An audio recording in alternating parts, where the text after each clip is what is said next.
Enzo Recto, kalaban ang katiwalian at kasinungalingan, kakampi sa katotohanan at kabutihan.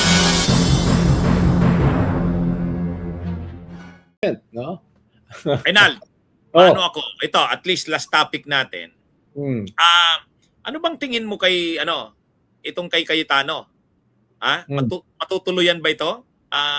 Kasi sabi ni Senador Ping Lacson, talagang dadalhin niya ito sa logical conclusion. Sabi niya nga ngayong araw lang, it's Saturday, it's weekend, pero tuloy kami sa investigasyon at lalo kaming maraming nakukuhang mga ebidensya. Plunder daw ang posible nilang ikaso.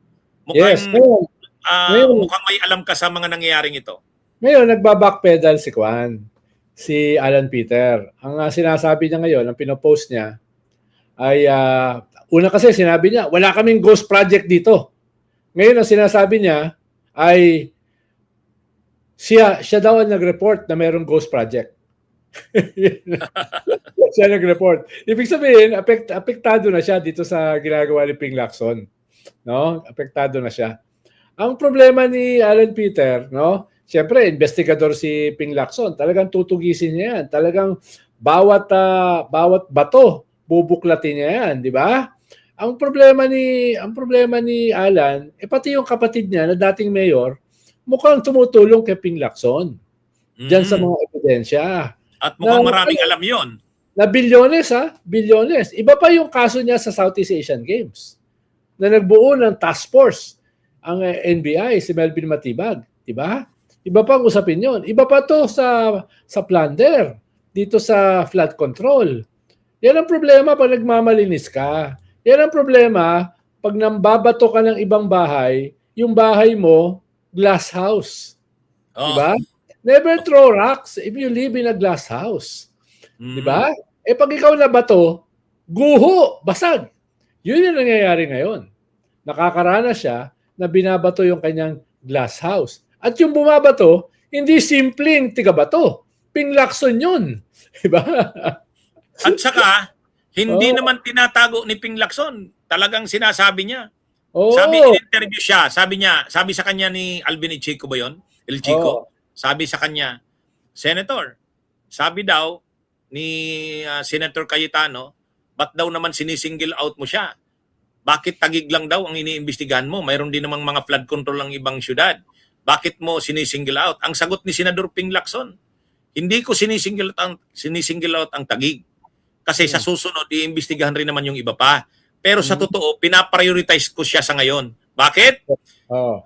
Ay gusto ko talaga siyang gantihan. Bakit? Inano niya ako Inano niya.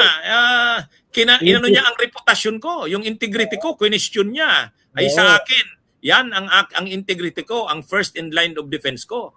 Ay nung yan ang ginamit, pinakialaman mo, question mo ang integrity ko, you've crossed the line. At hindi kita pala dito. Kaya itong gagawin ko ngayon, sabihin na nating pagganti ito, pagganti na kung pagganti. Pero ano rin kasi ako sa kanya, sabi niya ni Ping Lacson, masyado siyang nagmamalinis. Daldal siya ng daldal. Akala mo naman wala siyang ito, makikita natin.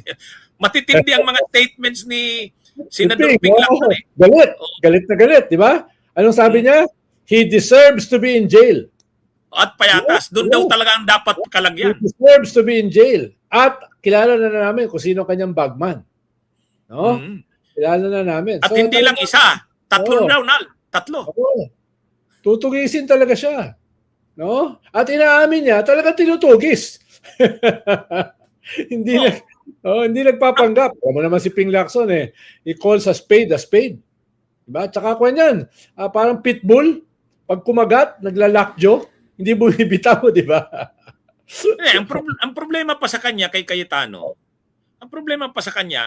kinakalaban mo si Lacson. Kinakalaban mo pa ang NBI.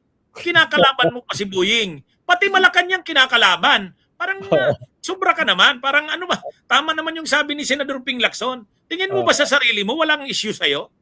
Tingin mo ba sa'yo walang makukuhang sa'yo? Bakit? Malinis ba talaga si Cayetano, Nal? Parang hindi.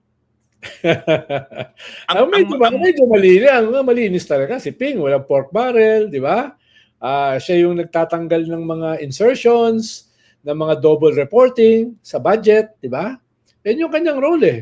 Tapos sasabihin mo na tumanggap ng maleta, no? Sasabihin mo na doble ang kanyang salin.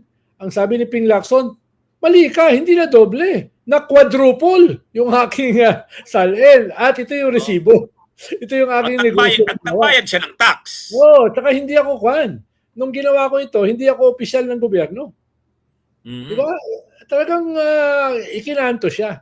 Anong sinasabi mong na doble ang aking salin? Hindi na doble. No?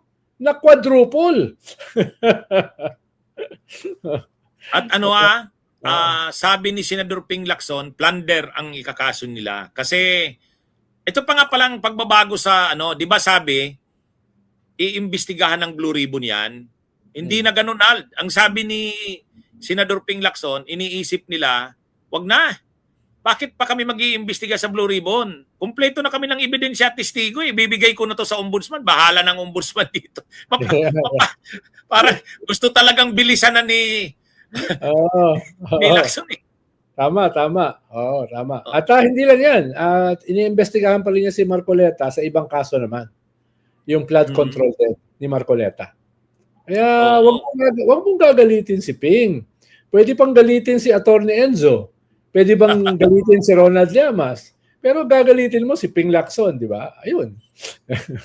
Kaya parang gusto na talagang bilisan ni Senador Ping Lacson na makasuhan si Cayetano eh. Kung dati, diba, dati ang dinadaanan na process, magbo-Blue Ribbon. Parang investigation in aid of legislation. Tapos may lilitaw doon ng mga ebidensya, testigo, ito turn over sa DOJ or sa ombudsman. Saka ngayon magkakandak ng preliminary investigation. Dito hindi na. Ang gusto ni Senador Ping Lacson, mag-preliminary investigation na ang ombudsman. Kasi kung magbo-Blue Ribbon Committee hearing pa nga naman sila, mahaba pa yun. Ilang weeks or months yan. Gusto niya na yan. Parang gusto na yata talagang sa pinakamabilis na panahon, madalas sa payata si Cayetano. He deserves to be in jail. Ganun ang sabi niya. Kaya medyo nervous na si Alan Peter. Sabi niya, hindi, kami nakadiscovery ng mga ghost projects at ako nag-report.